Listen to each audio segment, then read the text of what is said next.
one of yeah, one of One of the top 10, man. One of the top 10.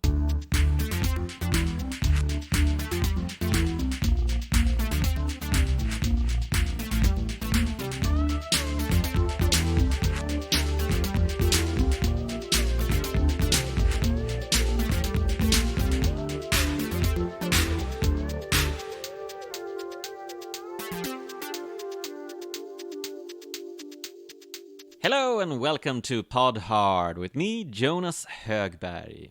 and Anders Hultqvist, And Anders Hultqvist, yes. the action guru. Yes, the action guru. I'm the sort of in-between thingamajig that nobody really has a grasp of what he knows or can or does. That's our relationship in this podcast. Least of them all, you yourself. Absolutely. But I'm mega excited for today's episode and for today's movie, Anders. We're watching our first Fred Astaire and Ginger Rogers collab. And they made 10 of those. And we're watching all of them. Are we? Okay. Well, we're watching Top Hat today. It's the fourth of 10 collaborations for Astaire Rogers. And many say this is the best. I was just gonna say it had the word top in it, so it's gotta be good. Mm-hmm. And we do like hats. Oh yeah, hats are the bee's knees, everybody. But you have a hat head. I have a hat head.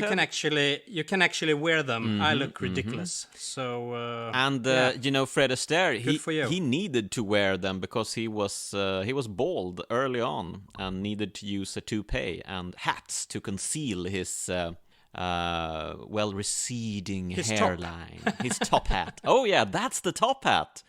Fred Astaire's baldness. the balding top. And apparently he was a bit, embarrassed about it. So maybe we shouldn't drag on with his deficiencies. What do you call it? Are we? Well, we're making fun of people with receding hairlines. So we're making fun of people who are bald now. Pod Hard has really run its course and drifted off into a bog. Swamp of unpleasantness. But anyway, everybody knows that Fred Astaire is the king of dance, and so maybe that'll save us from the critics. I think everyone has tuned out now. Okay. But cancelled. Jonas, you're cancelled. I haven't seen this movie. You have. Do you have any recollections of it? Oh man, they were dancing. On the top hat. Yeah, as always, it doesn't matter if I have seen the movie or haven't. I can't remember shit. Well, apparently this movie contains 5 dance routines, which is the most any of these collab movies between Astaire and Rogers have. So should have been 25. We should get our money's worth here, Anders. It's gonna be some tap dancing brouhaha.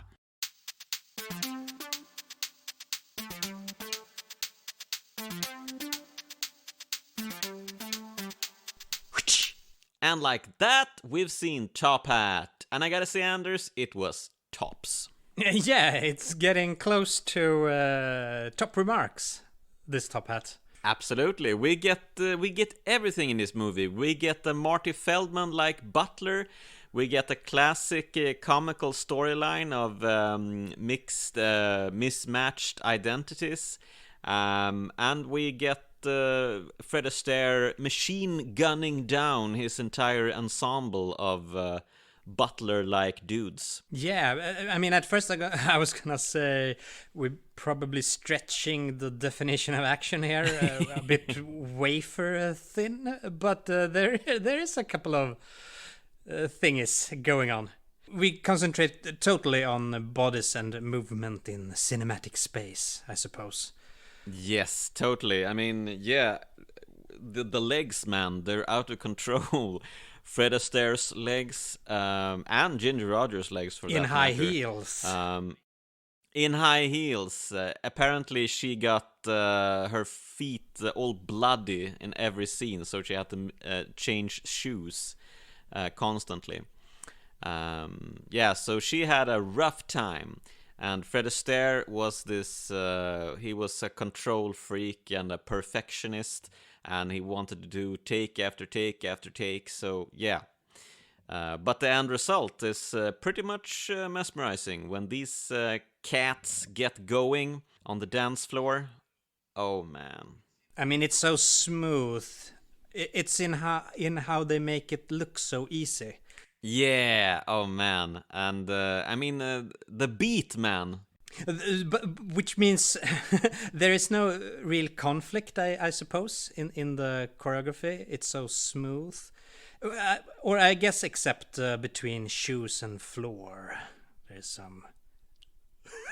That's the conflict in the movie. If action cinema does it have to have conflict? Action cinema? Do you mean the action itself, or like the plot, or I don't know. You don't know what you're talking about. Get out of here, you bum. And after some dilly-dallying, yeah, let's get into it, man. both from me and in the movie. Okay. Astaire takes to the floor. Yes, he does. He certainly does. Yeah, and he's pummeling it, disturbing a young lady below. Yeah, that's pretty much the first thing happening. Fred Astaire is playing this dancer dude who has come to London to perform at like a Broadway style show. And he's staying with his friend at a hotel, and he can't help himself. He needs to tap dance. His legs, I mean, he can't control them almost. He needs to tap dance. And so he's tap dancing like hell. It's in the middle of the night. And Ginger Rogers is sleeping in the room next... no, not next door, the room below. And so she's disturbed, and she berates him for doing this. And he becomes instantly smitten with her. And and pretty much the rest of the movie is simply him pursuing her, and she under the false impression that he is his buddy who is married, and so she feels like, oh, I can't really be in a relationship with this dude, he's married.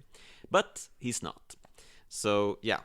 And I mean, as per usual, I mean, American gender and sexual relations are like sci-fi to me. I mean, this guy is creeping me out. Basically, he stalks her, kidnaps her in a horse cab where we presume he has knocked out the original cab driver or something, and puts her in harm's way because he says he can't control the thing. Yeah, he calls it Sanct Vitus dance, an affliction. And this is how he pursues her. So so basically sci-fi for me, but it's always I mean, jaw-droppingly odd.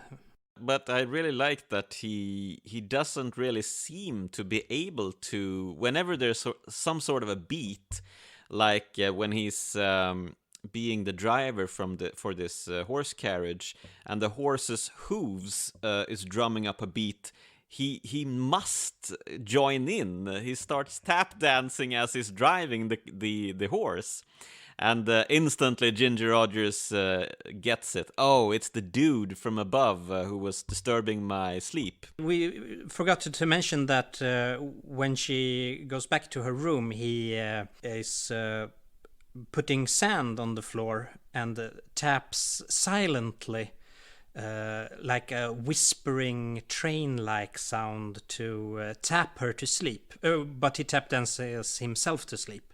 But I love that the dynamic from the hard-hitting floor shaking to this whispering movement, and he does that again and again.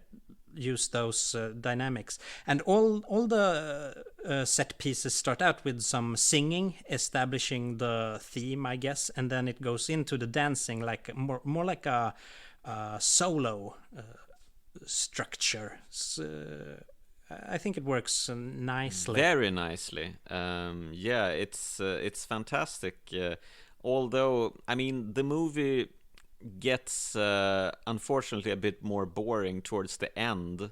It gets a bit bogged down. Yeah, it gets a bit bogged down, and the dance scenes are not as inventive and cool in the end. They're more like Busby Berkeley, like big ensembles doing wacky stuff. But here in the beginning, when it's just Fred Astaire and Rogers doing their routines, they're also in a park and dancing as the rain is drumming down and thunder is lighting up the scene. That's very nice as well. Yeah, and the sound is more important. I mean, you want to hear the clattering of their feet and the rhythms that this syncopation thing is going on. Because when they go bigger in the end, the score is more orchestral and it disappears a bit. And also, this is one of those instances where more is more isn't interesting, because you want to see these two people interact in choreographies, not a dozen. So keep it intimate. Yeah, and I really like that they convey different routines very very uniquely and very very nicely. I mean, the routine in the park in this big dome thing, they're taking shelter from the rain in. They're almost doing these big gestures with their legs, and it to me it appears like they're doing like a figure skating routine on ice.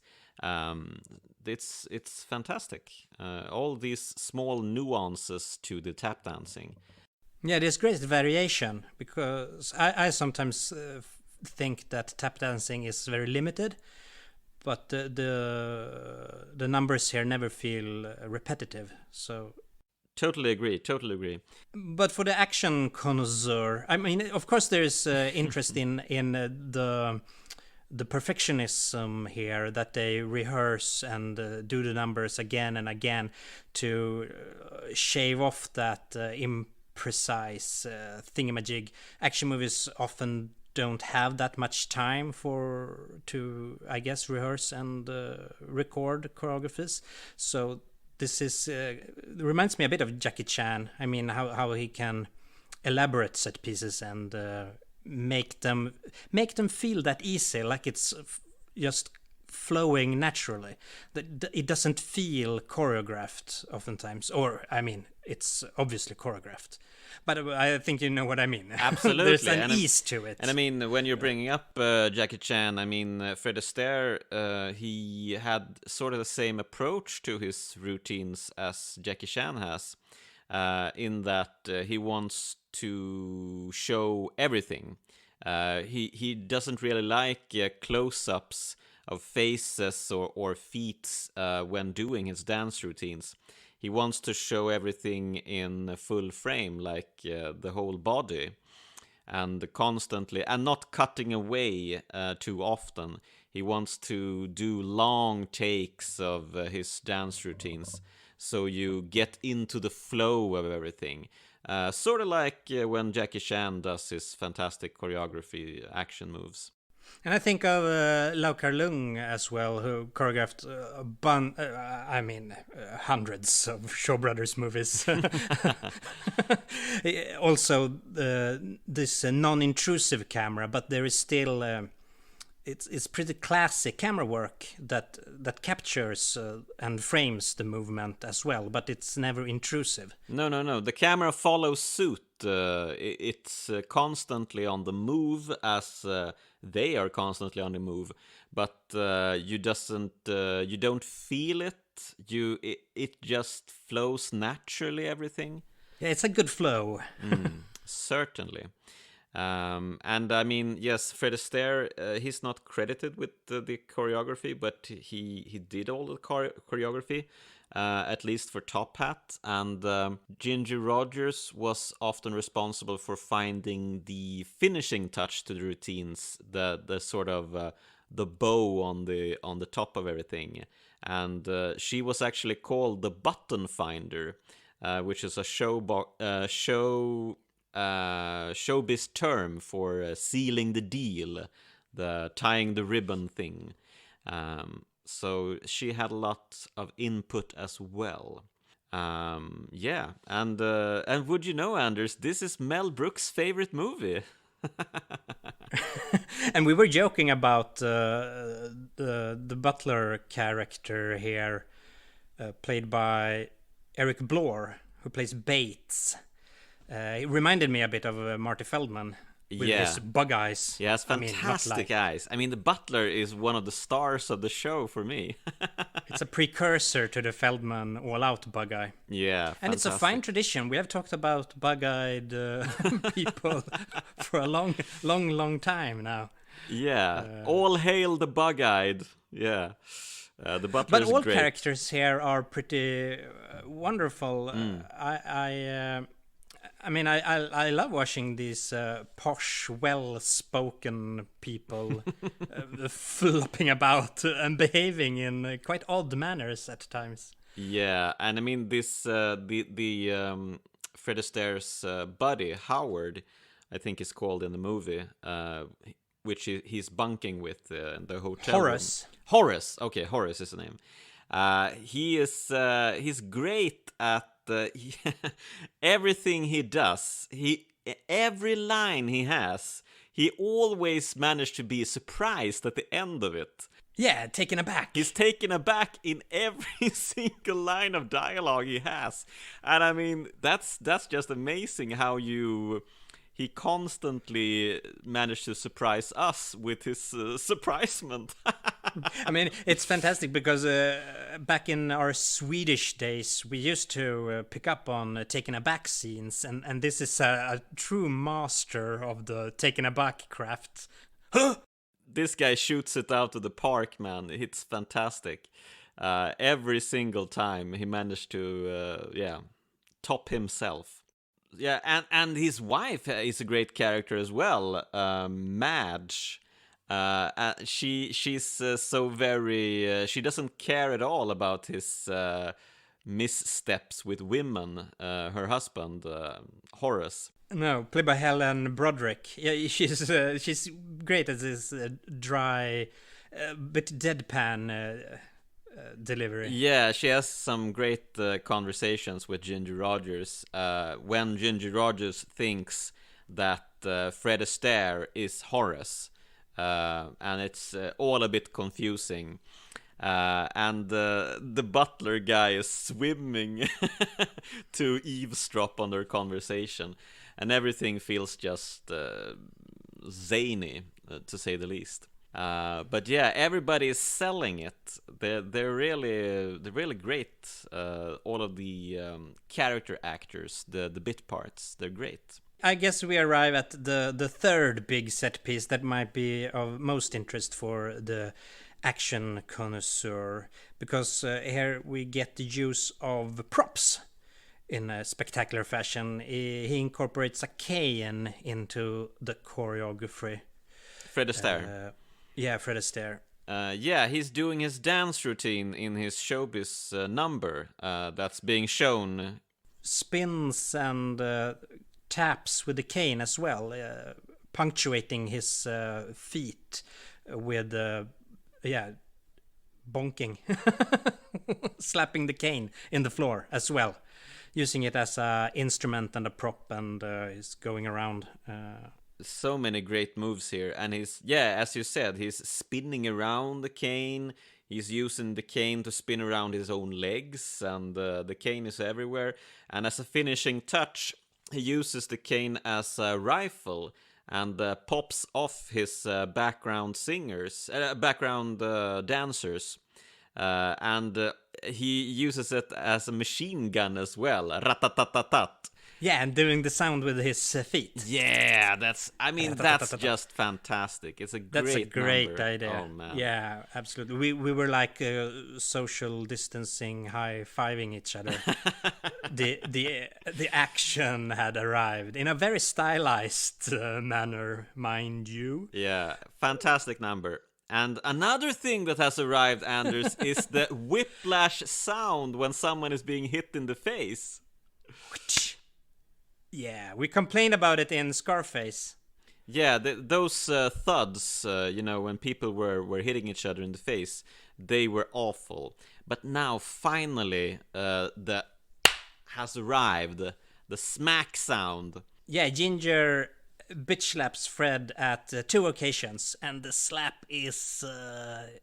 Sensational, man. Kaboom. It's finally here. Thundering. Action cinema. Oh, it owes everything to Top Hat, man. Yeah, so things has been happening in the sound department in these few years. They sure pick up the tap dancing sounds very nicely in this movie. Especially when he's doing that silent tapping on the sand. It was absolutely magical. Very subtle, very subtle, very, very, very nicely.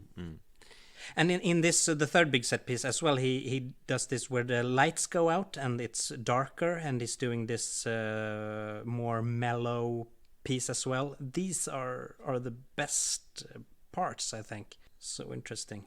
Yeah, and then they go to Venice, and all of this weird plotting takes a bit too much place here. It gets a bit bogged down, as we said earlier. I mean, some of it is pretty funny, this mixed identities thing. But it gets very weird in a scene when Ginger Rogers tries to fool Fred Astaire that she was another mistress or something. It's so weirdly written that we didn't understand anything that they were saying to each other. I mean, you don't understand if it's supposed to be fun, and also it's allowed to drag on. I think that's the big problem, because it doesn't really work but gets too much airtime. So there are stuff that flies well, and there are things that just sink. It's funny because earlier there is a scene, I don't remember what it was now, but it starts as a clunker. The joke doesn't work, but they continue in that one. They continue to drag it on and manages to turn it around and make it great. Yeah, it's a scene between Horace and the butler. Yeah, so there's always the chance of modulating the thing around to something that is that you couldn't have arrived at an instant. I mean, you have to wing it sometimes, but there are a couple of scenes at the end that don't get anywhere.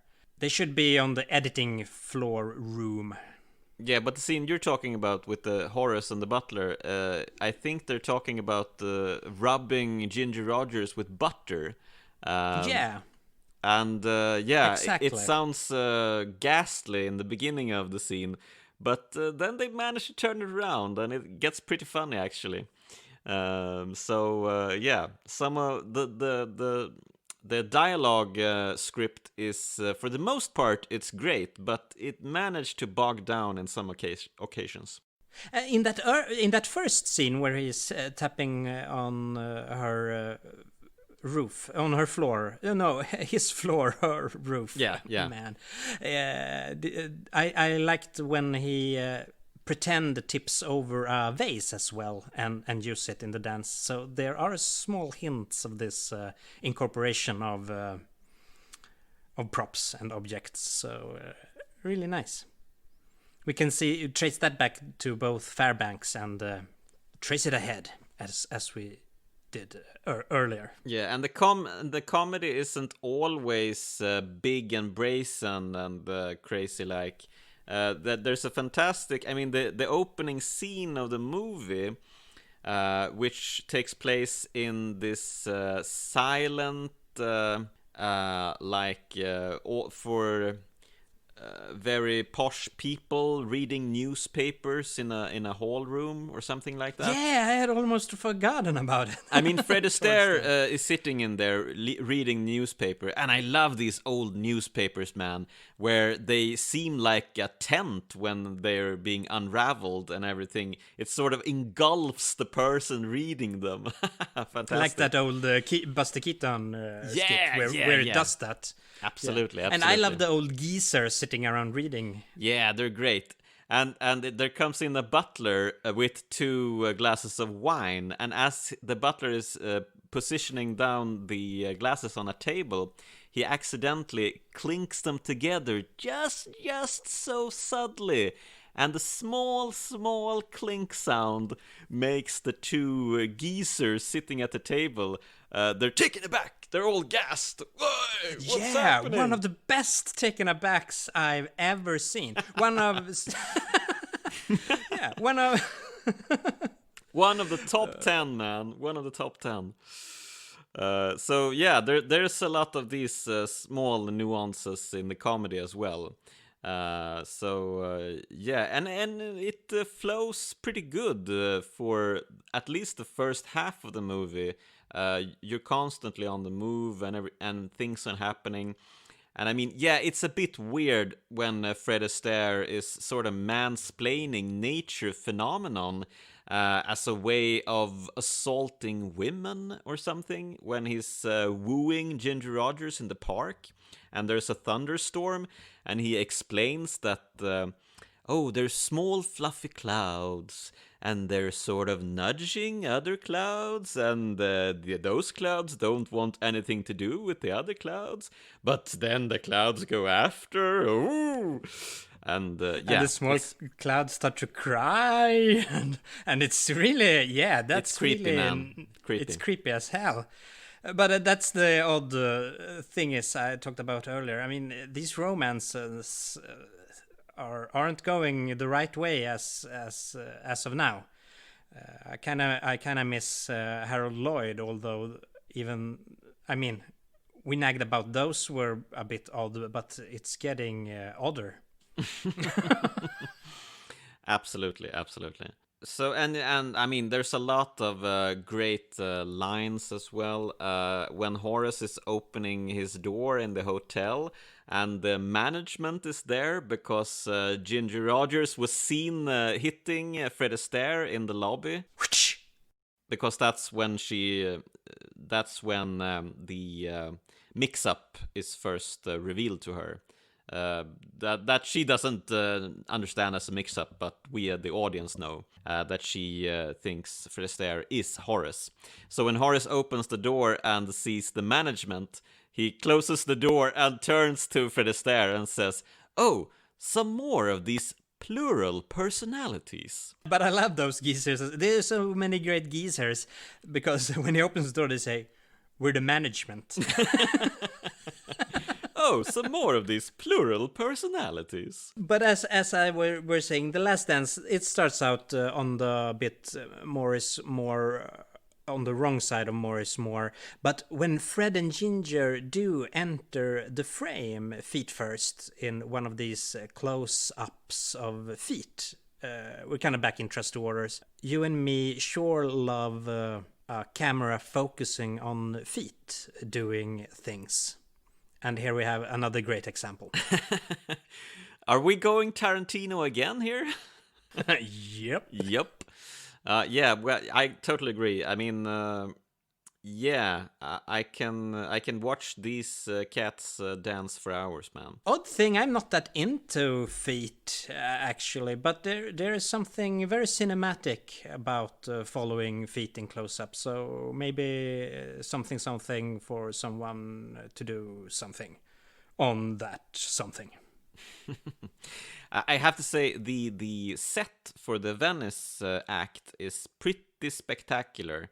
They actually built a giant set with water where they have gondoliers and sun shares and hotels and bridges.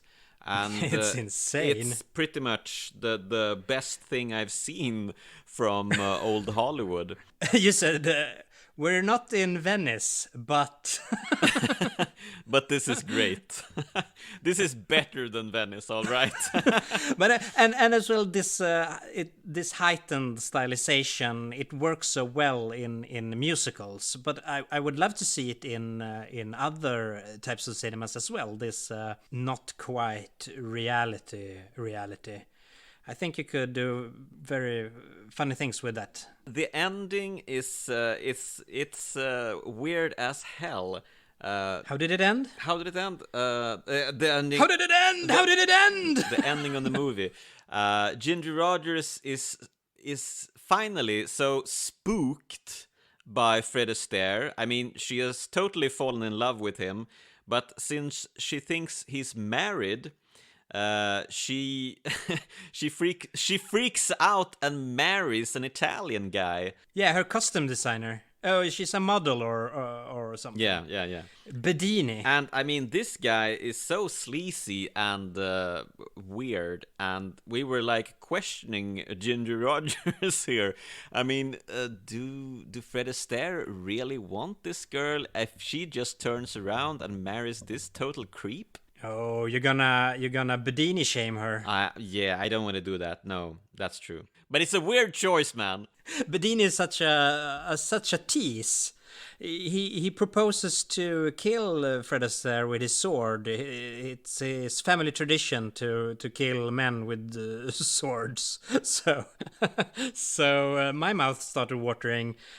Maybe teasing some swashbuckling almost, because he has 3 swords in a violin case or a sword case, I suppose. Yeah, the case was great, man. Fantastic. And he talks about it all the time, and towards the end he gets the sword out and everything, and I was like, maybe we get some step dancing versus sword or something. Would have been amazing, but we don't. And I mean, there's another level of mix-up here. Yeah, so Bedini thinks it's actually Horace who has been two-timing, just as Ginger Rogers thinks. So Bedini is actually going after Horace, which gives us a couple of great taken aback moments as well. Yeah, if there's a taken aback podcast out there, this is gold. This is the mine. gold standard. Oh man, this is a gold mine for taking aback moments. This movie, but he's so great. He hears a conversation. Fred Astaire says something snappy, something a bit brazen to him, and he thinks he's hearing something totally different. He's like, "Oh, you're with me. We're talking very, very nicely in this conversation." And then a couple of sentences into his answer, he hears what Fred Astaire has said, and that's when he's taken aback. I mean, it's fantastic. You gotta see this, man. You gotta see this. Just for the taken aback moments. He's the Fred Astaire of Taken Back. Oh yeah, definitely. It's his version of step dancing. I mean, there's a musicality to it almost. He shifts a bit and finds the rhythm. I'm gonna put the taken aback here. I'm gonna modulate it a bit, and then I'm gonna do another taken aback, bouncing off the last one. Yeah, Edward Everett Horton, the actor, is called. And yeah, so total props to this guy. He's the master of taking aback, totally. I really like that we landed in this conversation about getting taken aback instead of focusing on dance numbers in Top Hat, man. Yeah, it's a bit odd. But I mean, Top Hat has some of cinema history's greatest taken aback moments. And some greatest tap dancing sequences as well. As an aside. And the movie ends. I mean, Ginger Rogers gets married to this weird Italian guy, and there's a bit of brouhaha back and forth. And suddenly, it's all revealed in a scene where everybody is gathered in their in the bridal suite, that the butler, who has been like a shadow to Ginger Rogers for this entire Venice stay, because yeah, why not? He reveals that it was him that married them. He simply turned his tie around, so yeah, he looked like a priest. A very convenient ending. So they weren't married at all. Oh, that's fine. Now Fred Astaire and Ginger Rogers can get married. And yeah, that's the sort of script writing that we in Pod Hard love. And so, yeah, I was actually... I love this movie, man. I thought it was great. Even though it had some weaker moments, I definitely feel I'm gonna check out more Astaire Rogers collabs. I mean, the musicals has friggin' delivered so far. Absolutely. Footlight Parade was great. Top Hat, great. I mean, we should just keep them coming, man. Yeah, maybe we should be Tap Hard. No, I mean coming to you in a podcast reader. Pod Hat. Pod Hat. We're switching to musicals. I get rid of the action. I gotta see some feet do some stuffing. But we will be getting back to more action-oriented stuff next week, Anders. Or so I would have you believe. Absolutely. Yeah, and everybody, you gotta you gotta stay tuned next week, because we'll be having an amazing showcaser stopper, or what you call it, a set piece driven fantastic pod. No, it's gonna be great. Yeah, it's our great Errol Flynn, Michael Curtis special. We'll be talking about 3 movies, man, with our first guest. Oh, who could it be? Wow. Yeah, teasing. And it's so funny because we were saying we arrived at our greatest episode and we're handing it over to someone else. Yeah, that's great. We don't have to lift a finger in next episode. Yeah, fuck it. We're out of here. Yeah, we're out of here. Good riddance. Top Hat is tops.